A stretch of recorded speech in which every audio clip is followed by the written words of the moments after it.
ನಮ್ಮ ಇಂದಿನ ಆಳವಾದ ಅವಲೋಕನಕ್ಕೆ ಸ್ವಾಗತ. ಇಂದು ನಾವು ಒಬ್ಬ ಸಂಶೋಧಕರ ಕೆಲವೊಂದು ವಿವಾದಾತ್ಮಕ ಅನ್ನಬಹುದಾದ ವಾದಗಳನ್ನು ನೋಡ್ತಾ ಇದ್ದೀವಿ. ನಿಲೇಶ್ ಓಕ್ ಅವರ ಪ್ರಕಾರ ರಾಮಾಯಣ ನಡೆದಿದ್ದು 14,000 ವರ್ಷಗಳ ಹಿಂದೆ, ಮಹಾಭಾರತ ನಡೆದಿದ್ದು 7,000 ವರ್ಷಗಳ ಹಿಂದೆ ಅಂತ. ಇದು ನಾವು ಸಾಮಾನ್ಯವಾಗಿ ಕೇಳಿರೋದಕ್ಕಿಂತ ತುಂಬಾನೇ ಬೇರೆ ಅಲ್ವಾ? ಹೌದು, ಇದು ನಮ್ಮ ಸಾಂಪ್ರದಾಯಿಕ ತಿಳುವಳಿಕೆಗಿಂತ ಬಹಳ ಭಿನ್ನವಾಗಿದೆ. ಅವರ ಸಂಶೋಧನೆ ಏನಿದೆ ಅದು ಖಗೋಳಶಾಸ್ತ್ರ, ಆಮೇಲೆ ಭೂಗರ್ಭಶಾಸ್ತ್ರ ಮತ್ತು ಮೂಲ ಗ್ರಂಥಗಳ ಸೂಕ್ಷ್ಮ ವಿಶ್ಲೇಷಣೆ ಇವೆಲ್ಲ ಒಟ್ಟು ಸೇರಿಸುತ್ತೆ. ಓಕ್ ಅವರ ವಾದ ಏನಂದ್ರೆ, ಈ ಪುರಾವೆಗಳೆಲ್ಲ ನಮ್ಮ ಇತಿಹಾಸದ ಕಾಲಗಣನೆಯನ್ನೇ ನಾವು ಬಹುಶಃ ಮರುಚಿಂತನೆ ಮಾಡಬೇಕು ಅಂತ ಸೂಚಿಸ್ತವೆ. ಅಂದ್ರೆ ನಮ್ಮ ನಾಗರಿಕತೆಯ ಇತಿಹಾಸ ನಾವು ಅಂದ್ಕೊಂಡಿರೋದಕ್ಕಿಂತ 2-3 ಪಟ್ಟು ಹಳೆ ಇರ್ಬೋದು ಅಂತಲ್ಲ? ಹೌದು, ಆ ಸಾಧ್ಯತೆಯನ್ನೇ ಇದು ಮುಂದಿಡುತ್ತೆ. ಓ, ಇದು ನಿಜಕ್ಕೂ ಕುತೂಹಲಕಾರಿ ವಿಷಯ. ಹಾಗಿದ್ರೆ ಮೊದಲು ಈ ಕಾಲಗಣನೆ ಇದೆಯಲ್ಲ, ಇದರ ಹಿಂದಿನ ಸಾಕ್ಷಿಗಳ ಬಗ್ಗೆ ಸ್ವಲ್ಪ ಮಾತಾಡೋಣವೇ? ಖಂಡಿತ. ಓಕ್ ಅವರ ಖಗೋಳಶಾಸ್ತ್ರದ ಲೆಕ್ಕಾಚಾರಗಳ ಪ್ರಕಾರ ಮಹಾಭಾರತ ಯುದ್ಧ ನಡೆದಿದ್ದು ಕ್ರಿಸ್ತಪೂರ್ವ 5561ರಲ್ಲಿ, ಅಂದ್ರೆ ಸುಮಾರು 7,500 ವರ್ಷಗಳ ಹಿಂದೆ. 7,500 ವರ್ಷಗಳು? ಹೌದು. ಅದೇ ರೀತಿ ರಾಮಾಯಣ ಅದು ಕ್ರಿಸ್ತಪೂರ್ವ 12,209ರ ಆಸುಪಾಸಿನಲ್ಲಿ, ಅಂದ್ರೆ ಸುಮಾರು 14,000 ವರ್ಷಗಳಷ್ಟು ಹಿಂದೆ. 14,000 ವರ್ಷಗಳಾ? ಹೌದು. ಇದಕ್ಕೆ ಖಗೋಳಶಾಸ್ತ್ರದ ಆಧಾರ ಅಂದ್ರೆ ಹೇಗೆ? ಇದಕ್ಕೆ ಅವರು ಗ್ರಂಥಗಳಲ್ಲಿ ಉಲ್ಲೇಖ ಆಗಿರುವ ಕೆಲವೊಂದು ನಿರ್ದಿಷ್ಟ ಮತ್ತೆ ತುಂಬಾ ಅಪರೂಪದ ಖಗೋಳ ಘಟನೆಗಳನ್ನ ಆಧಾರವಾಗಿ ತಗೋತಾರೆ. ಉದಾಹರಣೆಗೆ, ಮಹಾಭಾರತದಲ್ಲಿ ಬರುವ ಅರುಂಧತಿ ವಸಿಷ್ಠ ನಕ್ಷತ್ರದ ಸ್ಥಾನ ಬದಲಾವಣೆ. ಅದು ಒಂದು ನಿರ್ದಿಷ್ಟ ಕಾಲದಲ್ಲಿ ಮಾತ್ರ ಕಾಣಿಸಿಗುವಂಥದ್ದು. ಓ, ಹಾಗೆ? ಆದ್ರೆ ನಾವು ಯುಗಗಳ ಬಗ್ಗೆ ಕೇಳಿದ್ದೀವಲ್ಲ, ತ್ರೇತಾಯುಗ, ದ್ವಾಪರಯುಗ, ಅವು ಲಕ್ಷಾಂತರ ವರ್ಷಗಳ ಲೆಕ್ಕಾಚಾರದಲ್ಲಿ ಬರ್ತಾವಲ್ಲ. ಅದು ಒಂದು ಒಳ್ಳೆಯ ಪ್ರಶ್ನೆ. ನೋಡಿ, ಯುಗ ಅನ್ನೋ ಪದಕ್ಕೆ ಗ್ರಂಥಗಳಲ್ಲಿ ಒಂದೇ ಅರ್ಥ ಇಲ್ಲ, ಹಲವು ಅರ್ಥಗಳಿವೆ. ಕೆಲವೊಮ್ಮೆ ಅದು ನೀವು ಹೇಳಿದ ಹಾಗೆ ದೊಡ್ಡ ದೊಡ್ಡ ಖಗೋಳ ಚಕ್ರಗಳನ್ನ, ಅಂದ್ರೆ 4.32 ಮಿಲಿಯನ್ ವರ್ಷಗಳ ಮಹಾಯುಗ ಇಂಥವನ್ನ ಸೂಚಿಸುತ್ತೆ. ಆದರೆ ಓಕ್ ಅವರ ವಾದ ಏನಂದ್ರೆ, ಈ ದೊಡ್ಡ ಚಕ್ರಗಳಿದೆಯಲ್ಲ, ಅವು ಗ್ರಹಗಳ ಚಲನೆಯನ್ನ ಗಣಿತೀಯವಾಗಿ ಲೆಕ್ಕ ಹಾಕೋಕೆ ಬಳಸುವ ಒಂದು ಮಾಡೆಲ್ ಅಷ್ಟೇ. ಅದು ಐತಿಹಾಸಿಕ ಘಟನೆಗಳ ಡೇಟಿಂಗ್ಗೆ ಸಂಬಂಧಿಸಿದ್ದಲ್ಲ ಅಂತ. ಅಂದ್ರೆ ಇತಿಹಾಸದ ಸಮಯಕ್ಕೆ ಅಲ್ಲ. ಹೌದು. ಇನ್ನೊಂದು ಕಡೆ ಯುಗ ಅಂದ್ರೆ ಆಡಳಿತದ ಅಥವಾ ಜನರ ಸ್ಥಿತಿಗತಿಗಳ ಮೇಲೆ ಅವಲಂಬಿತವಾಗಿರುವ ಕಾಲ ಅಂತಾನೂ ಅರ್ಥ ಇದೆ. ಮಹಾಭಾರತದಲ್ಲೇ ರಾಜ ಕಾಲಸ್ಯ ಕಾರಣಂ ಅಂತ ಇದೆಯಲ್ಲ, ಅಂದ್ರೆ ರಾಜನೇ ಕಾಲಕ್ಕೆ ಕಾರಣ ಅಂತ. ಐತರೇಯ ಬ್ರಾಹ್ಮಣದಲ್ಲೂ ಮನುಷ್ಯನ ಕ್ರಿಯೆಯ ಬೇರೆ ಬೇರೆ ಸ್ಥಿತಿಗಳನ್ನು ಯುಗಗಳಿಗೆ ಹೋಲಿಸಲಾಗಿದೆ. ಸರಿ. ಅಂದ್ರೆ ಲಕ್ಷಾಂತರ ವರ್ಷಗಳ ಕಾಸ್ಮಿಕ್ ಯುಗಗಳು ಬೇರೆ, ಇತಿಹಾಸದ ಘಟನೆಗಳ ಕಾಲಗಣನೆಗೆ ಬಳಸಬಹುದಾದ ಯುಗಗಳು ಬೇರೆ ಅನ್ನೋದು ವಾದ. ಓಕೆ, ಈಗ ಸ್ವಲ್ಪ ಭೂಗೋಳದ ಕಡೆಗೆ ಬರೋಣ. ರಾವಣನ ಲಂಕೆ ಇವತ್ತಿನ ಶ್ರೀಲಂಕಾ ಅಲ್ಲ ಅನ್ನೋದು ಒಂದು ಮುಖ್ಯವಾದ ಪಾಯಿಂಟ್ ಅಲ್ವಾ? ಹೌದು, ಅದು ಅವರ ಸಂಶೋಧನೆಯ ಒಂದು ಪ್ರಮುಖ ಅಂಶ. ವಾಲ್ಮೀಕಿ ರಾಮಾಯಣದಲ್ಲಿ ವರ್ಣನೆ ಮಾಡಿರುವ ಲಂಕೆ ಇವತ್ತಿನ ಶ್ರೀಲಂಕಾ ಅಲ್ಲ ಅಂತ ಅವರು ಸ್ಪಷ್ಟವಾಗಿ ಹೇಳ್ತಾರೆ. ಶ್ರೀಲಂಕಾವನ್ನು ಪ್ರಾಚೀನ ಕಾಲದಲ್ಲಿ ಸಿಂಹಳ ದ್ವೀಪ ಅಂತ ಕರಿತಾ ಇದ್ರು. ಹಾಗಿದ್ರೆ ರಾವಣನ ಲಂಕೆ ಎಲ್ಲಿದೆ ಅಂತ ಅವರ ವಾದ? ಅವರ ಪ್ರಕಾರ ಆ ಲಂಕೆ ಇದ್ದಿದ್ದು ಮಾಲ್ಡೀವ್ಸ್ ಇದೆಯಲ್ಲ, ಅದರ ಪೂರ್ವಕ್ಕೆ. ಪ್ರಾಚೀನ ಭಾರತೀಯರು ಬಳಸ್ತಿದ್ದ ಪ್ರಧಾನ ರೇಖಾಂಶದ ಮೇರೆ ಹೆಚ್ಚು ಕಡಿಮೆ ಸಮಭಾಜಕ ವೃತ್ತದ ಹತ್ತಿರ, ಅಂದ್ರೆ ಸುಮಾರು 0 ಡಿಗ್ರಿ ಅಕ್ಷಾಂಶ 0 ಡಿಗ್ರಿ ರೇಖಾಂಶ ಅವರ ಲೆಕ್ಕದಲ್ಲಿ ಇದ್ದ ಒಂದು ದ್ವೀಪ ಅಂತ. ಒಂದು ದ್ವೀಪ? ಅದು ಈಗ ಕಾಣಿಸೋದಿಲ್ವಾ? ಇಲ್ಲ, ಅದು ಈಗ ಮುಳುಗಿದೆ ಅನ್ನೋದು ಅವರ ಥಿಯರಿ. ಮುಳುಗಿದ್ಯಾ? ಅದಕ್ಕೆ ಆಧಾರ ಏನು? ಮತ್ತೆ ಶ್ರೀಲಂಕಾ ಅಲ್ಲ ಅನ್ನೋದಿಕ್ಕೆ ಇನ್ನೂ ಸ್ಪಷ್ಟ ಕಾರಣಗಳಿವೆಯಾ? ಹೌದು, ಪ್ರಾಚೀನ ಗ್ರಂಥಗಳಲ್ಲಿ ಅಷ್ಟೇ ಯಾಕೆ ಸುಮಾರು 1000 ವರ್ಷಗಳ ಹಿಂದಿನ ದಾಖಲೆಗಳಲ್ಲೂ ಕೂಡ ಸಿಂಹಳ ದ್ವೀಪ ಮತ್ತು ಲಂಕೆಯನ್ನ ಬೇರೆ ಬೇರೆ ಅಂತಾನೆ ಉಲ್ಲೇಖ ಮಾಡಲಾಗಿದೆ. ಇನ್ನು ಆ ದ್ವೀಪ ಮುಳುಗಿದ್ದು ಹೇಗೆ ಅಂದ್ರೆ ಸುಮಾರು 14,200 ವರ್ಷಗಳ ಹಿಂದೆ, ಅಂದ್ರೆ ಓಕ್ ಅವರು ಹೇಳುವ ರಾಮಾಯಣದ ಕಾಲದಲ್ಲೇ. ಹಿಮಯುಗ ಮುಗಿದ ನಂತರ ಹಿಮ ಕರಗಲು ಶುರುವಾಗಿ ಸಮುದ್ರದ ಮಟ್ಟದಲ್ಲಿ ಒಂದು ದೊಡ್ಡ ಹಠಾತ್ತೇರಿಕೆ ಆಯಿತು. ಅದನ್ನ ಕ್ಯಾಟಸ್ಟ್ರಾಫಿಕ್ ರೈಸ್ ಈವೆಂಟ್ CRE1 ಅಂತ ಕರೀತಾರೆ. ಓ, CRE1. ಹೌದು. ಆ ಘಟನೆಯಲ್ಲಿ ಬಹುಶಃ ಆ ಲಂಕಾ ದ್ವೀಪ ಮುಳುಗಿ ಹೋಗಿರಬಹುದು ಅನ್ನೋದು ಅವರ ಸಿದ್ಧಾಂತ. ಓ, ಹಾಗಿದ್ರೆ ನಾವೀಗ ಭಾರತ ಮತ್ತು ಶ್ರೀಲಂಕಾ ಮಧ್ಯೆ ನೋಡುವ ಆ ರಾಮಸೇತು ಇದೆಯಲ್ಲ, ಅದರ ಬಗ್ಗೆ ಏನ್ ಹೇಳ್ತಾರೆ? ಖಂಡಿತ. ಲಂಕೆಯೇ ಬೇರೆ ಕಡೆ ಇತ್ತು ಅಂದ್ರೆ ಈ ಸೇತುವೆಯ ಸಂದರ್ಭ ಕೂಡ ಬದಲಾಗುತ್ತೆ ಅಲ್ವಾ? ರಾಮಾಯಣದಲ್ಲಿ ಇದನ್ನು ನಳ ಸೇತು ಅಂತ ಕರೆಯಲಾಗಿದೆ.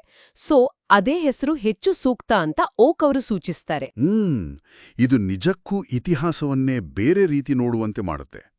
ಸರಿ, ಲಂಕೆಯ ಜಾಗವೇ ಬೇರೆ ಆಗಿದ್ರೆ ರಾಮಾಯಣದಲ್ಲಿ ಬರೋ ಬೇರೆ ಭೌಗೋಳಿಕ ವಿವರಣೆಗಳ ಬಗ್ಗೆ ಏನು? ಇದೇ ವಿಷಯವಾಗಿ 14,000 ವರ್ಷಗಳ ಹಿಂದೆ ಸುಗ್ರೀವನಿಗೆ ಇದ್ದ ಆ ಅದ್ಭುತವಾದ ಜಿಯೋಗ್ರಾಫಿಕಲ್ ನಾಲೆಜ್ ಬಗ್ಗೆ ಸ್ವಲ್ಪ ಹೇಳಿ. ಅದು ಬಹಳ ಇಂಟ್ರೆಸ್ಟಿಂಗ್ ಆಗಿದೆ. ಹೌದು, ಅದು ನಿಜಕ್ಕೂ ಅತ್ಯಂತ ವಿಸ್ಮಯಕಾರಿ ವಿಷಯಗಳಲ್ಲಿ ಒಂದು. ರಾಮಾಯಣದ ಕಿಷ್ಕಿಂಧಾಕಾಂಡದಲ್ಲಿ ಸುಗ್ರೀವ ಸೀತೆಯನ್ನು ಹುಡುಕೋಕೆ ವಾನರರನ್ನು 4 ದಿಕ್ಕುಗಳಿಗೆ ಕಳಿಸ್ತಾನಲ್ಲ. ಹೌದು. ಆಗ ಅವನು ಪ್ರಪಂಚದ ಮೂಲೆ ಮೂಲೆಗಳ ಅಂದ್ರೆ ಬೇರೆ ಬೇರೆ ಕಾಂಟಿನೆಂಟ್ಸ್ನ ಸ್ಥಳಗಳ ಬಗ್ಗೆ ತುಂಬಾ ನಿಖರವಾದ ವಿವರಣೆಗಳನ್ನು ಕೊಡ್ತಾನೆ. ಹೌದಾ? ಯಾವುದಾದ್ರೊಂದು ಉದಾಹರಣೆ ಕೊಡಿ, ಕೇಳೋಣ. ಖಂಡಿತ. ಪೂರ್ವ ದಿಕ್ಕಿಗೆ ಹೋಗುವ ವಾನರರಿಗೆ ಹೇಳ್ತಾನೆ, ನೀವು ಮೊದಲು ಶಿಶಿರ ಪರ್ವತ ದಾಟಿ ಆಮೇಲೆ ಯವದ್ವೀಪ ಅಂದ್ರೆ ಜಾವ ಇರಬಹುದು, ಸುವರ್ಣರುಪ್ಯಕ ದ್ವೀಪ ಅಂದ್ರೆ ಥೈಲ್ಯಾಂಡ್ ಮಲೇಷ್ಯಾ ಪ್ರದೇಶದ ಬೆಳ್ಳಿಯ ನಾಡು ಇರಬಹುದು, ಇವೆಲ್ಲ ದಾಟಿ ಪೆಸಿಫಿಕ್ ಸಾಗರವನ್ನು ದಾಟಿ ಮುಂದೆ ಹೋದ್ರೆ ಪಾತಾಳ ಲೋಕ ಸಿಗುತ್ತೆ ಅಂತ. ಪಾತಾಳ ಲೋಕ ಅಂದ್ರೆ? ಪಾತಾಳ ಲೋಕ ಅಂದ್ರೆ ದಕ್ಷಿಣ ಅಮೆರಿಕಾ ಅಂತ ಓಕ್ ಗುರುತಿಸ್ತಾರೆ. ಯಾಕಂದ್ರೆ ಅಲ್ಲಿ ಪೆರುವಿನ ಪರಾಕಾಸ್ ಕರಾವಳಿಯಲ್ಲಿ ಒಂದು ದೊಡ್ಡ ಭೂ ರಚನೆ ಇದೆ. ಅದನ್ನ ಕ್ಯಾಂಡಲಾಬ್ರಾ ಆಫ್ ಆಂಡೀಸ್ ಅಂತಾರೆ.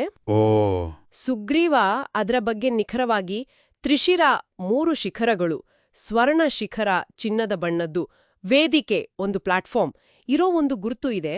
ಅದನ್ನ ಇಂದ್ರನೇ ಪೂರ್ವ ದಿಕ್ಕಿನ ಗುರುತಾಗಿ ಸ್ಥಾಪಿಸಿದಾನೆ ಅಂತ ವರ್ಣಿಸ್ತಾನೆ.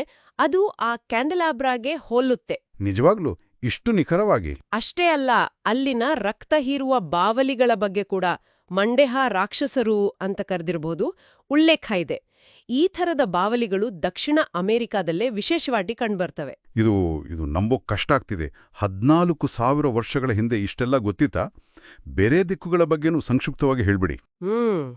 ಉತ್ತರಕ್ಕೆ ಹೋದ್ರೆ ಕೈಲಾಸ ಪರ್ವತ, ಉತ್ತರ ಕುರುಮದ್ರ, ಬಹುಶಃ ಮಧ್ಯ ಏಷ್ಯಾ, ಪಶ್ಚಿಮ ಚೀನಾ ದಾಟಿ ಆರ್ಕ್ಟಿಕ್ ಸಮುದ್ರದ ಉತ್ತರ ಪಯಸಾನ್ನಿಧಿ ಅಂದ್ರೆ ಹಾಲಿನ ಸಮುದ್ರದವರೆಗೆ ವಿವರಣೆ ಇದೆ. ಆದ್ರೆ ಅಲ್ಲಿ ಹಿಮಯುಗದ ಪರಿಣಾಮ ಇರೋದ್ರಿಂದ ಅದಕ್ಕಿಂತ ಮುಂದೆ ಹೋಗ್ಬೇಡಿ ಅಂತ ಎಚ್ಚರಿಸ್ತಾನೆ. ಮತ್ತೆ ಅರೋರಾ ಬೋರಿಯಾಲಿಸಿನ ಸೂಚನೆಯೂ ಇದೆ ಅಂತಾರೆ. ಪಶ್ಚಿಮಕ್ಕೆ ಹೋದ್ರೆ ಪರ್ಷ್ಯಾ, ಇರಾನ್, ಇರಾಕ್, ಟರ್ಕಿ ಮೂಲಕ ಯುರೋಪಿನ ಆಲ್ಪ್ಸ್ ಪರ್ವತ ಶ್ರೇಣಿಯ ಅಸ್ತಗಿರಿವರೆಗೆ ಉಲ್ಲೇಖ ಇದೆ. ದಕ್ಷಿಣಕ್ಕೆ ಇವತ್ತಿನ ಇಂಡೋನೇಷ್ಯಾ, ಪಪುವಾ ನ್ಯೂಗಿನಿಯಾ ಕಡೆ ವಿಚಿತ್ರವಾದ ದೈಹಿಕ ಮಾರ್ಪಾಡುಗಳನ್ನು, ಉದ್ದ ಕಿವಿ, ಉದ್ದ ತುಟಿ ಇತ್ಯಾದಿ ಮಾಡಿಕೊಂಡ ಜನರ ಉಲ್ಲೇಖ ಇದೆ. ಅದನ್ನು ದಾಟಿ ಹೋದರೆ ಅಂಟಾರ್ಕ್ಟಿಕಾದವರೆಗೂ ಯಮಪುರಿ ಅಥವಾ ಪಿತೃಗಳ ಲೋಕ ವಿವರಣೆ ಇದೆ. ಅಬ್ಬಬ್ಬಾ, ಇದು ನಿಜವಾಗಿದ್ರೆ ನಮ್ಮ ಇತಿಹಾಸದ ಕಲ್ಪನೆಯೇ ಬದಲಾಗುತ್ತೆ. ಸರಿ, ಈ ಎಲ್ಲ ವಾದಗಳನ್ನ ಅಂದ್ರೆ ಕಾಲಗಣನೆ, ಈ ಭೂಗೋಳದ ವಿವರಣೆಗಳು, ಸಮುದ್ರ ಮಟ್ಟದ ಏರಿಕೆ, ಇವೆಲ್ಲವನ್ನು ಓಕ್ ಅವರು ಹೇಗೆ ಒಂದು ಚೌಕಟ್ಟಿನಲ್ಲಿ ತರ್ತಾರೆ? ಅವರ ವಿಧಾನ ಏನು? ಹೌದು, ಅವರ ವಿಧಾನ ಏನಿದೆ ಅದು ಮಲ್ಟಿ ಡಿಸಿಪ್ಲಿನರಿ, ಅಂದ್ರೆ ಹಲವು ಜ್ಞಾನ ಶಿಸ್ತುಗಳನ್ನು ಒಟ್ಟು ಸೇರಿಸುತ್ತೆ. ಒಂದು ಕಡೆ ಖಗೋಳಶಾಸ್ತ್ರದ ನಿಖರವಾದ ಡೇಟಾ, ಆ ಅರುಂಧತಿ ವಸಿಷ್ಠ ವೀಕ್ಷಣೆ, ಭೀಷ್ಮ ನಿರ್ವಾಣದ ಸಮಯ ಇತ್ಯಾದಿ ಕಾಲವನ್ನು ಗುರುತಿಸೋಕೆ ಸಹಾಯ ಮಾಡುತ್ತೆ. ಇನ್ನೊಂದು ಕಡೆ ಭೂಗರ್ಭಶಾಸ್ತ್ರದ ಡೇಟಾ, ವಿಶೇಷವಾಗಿ ನೀವು ಕೇಳಿದ ಹಾಗೆ ಆ ಹಠಾತ್ ಸಮುದ್ರ ಮಟ್ಟ ಏರಿಕೆ ಘಟನೆಗಳು ಇದೆಯಲ್ಲ, ಅವು ಈ ಕಾಲಗಣನೆಗೂ ಆಗಿನ ಭೌಗೋಳಿಕ ಬದಲಾವಣೆಗಳಿಗೂ ಅಂದ್ರೆ ಲಂಕೆ ಮುಳುಗಿದ್ದು, ದ್ವಾರಕೆ ಮುಳುಗಿದ್ದು ಇವಕ್ಕೆಲ್ಲ ಸಪೋರ್ಟ್ ಕೊಡುತ್ತೆ. ಸಿಆರ್ಇ ಬಗ್ಗೆ ಸ್ವಲ್ಪ ಹೇಳಿ. CRE-1 ಅಂದರೆ ಸುಮಾರು 14,200 ವರ್ಷಗಳ ಹಿಂದೆ, 12,200 BC ಆಗಿದ್ದು, ಅದು ರಾಮಾಯಣದ ಕಾಲಕ್ಕೆ ಮತ್ತು ಬಹುಶಃ ಲಂಕೆಯ ಮುಳುಗಡೆಗೆ ಹೊಂದುತ್ತೆ. ಆಮೇಲೆ CRE-3 ಅಂತ ಇನ್ನೊಂದು ಘಟನೆ, ಅದು ಸುಮಾರು 2,600 ವರ್ಷಗಳ ಹಿಂದೆ 5,600 BC ಆಯಿತು. ಇದು ಮಹಾಭಾರತದ ಕಾಲಕ್ಕೆ ಮತ್ತು ದ್ವಾರಕೆಯ ಮುಳುಗಡೆಗೆ 5,525 BC ಹತ್ತಿರ ಬರುತ್ತೆ. ಈ ಎಲ್ಲವನ್ನೂ ಮೂಲ ಗ್ರಂಥಗಳ ಆಳವಾದ ಅಧ್ಯಯನದೊಂದಿಗೆ ಅವರು ಜೋಡಿಸ್ತಾರೆ. ಅರ್ಥವಾಯಿತು. ಅಂದ್ರೆ ಖಗೋಳಶಾಸ್ತ್ರ, ಭೂಗರ್ಭಶಾಸ್ತ್ರ ಮತ್ತು ಗ್ರಂಥಗಳು 3 ಕಡೆಯಿಂದ ಸಾಕ್ಷ್ಯಗಳನ್ನು ಒಟ್ಟು ಸೇರಿಸುವ ಪ್ರಯತ್ನ. ಖಂಡಿತವಾಗಿಯೂ. ಹಾಗಾದ್ರೆ ಒಟ್ಟಾರೆಯಾಗಿ ಈ ಸಂಶೋಧನೆ ನಮ್ಮ ಇತಿಹಾಸದ ಬಗ್ಗೆ ನಮಗಿರುವ ತಿಳುವಳಿಕೆಗೆ ಯಾವ ರೀತಿಯ ಸವಾಲನ್ನು ಒಡ್ಡುತ್ತಿದೆ ಅಂತ ಹೇಳಬಹುದು? ಇದು ನಿಜಕ್ಕೂ ಹಲವಾರು ಸ್ಥಾಪಿತ ನಂಬಿಕೆಗಳನ್ನೇ ಪ್ರಶ್ನೆ ಮಾಡುತ್ತೆ.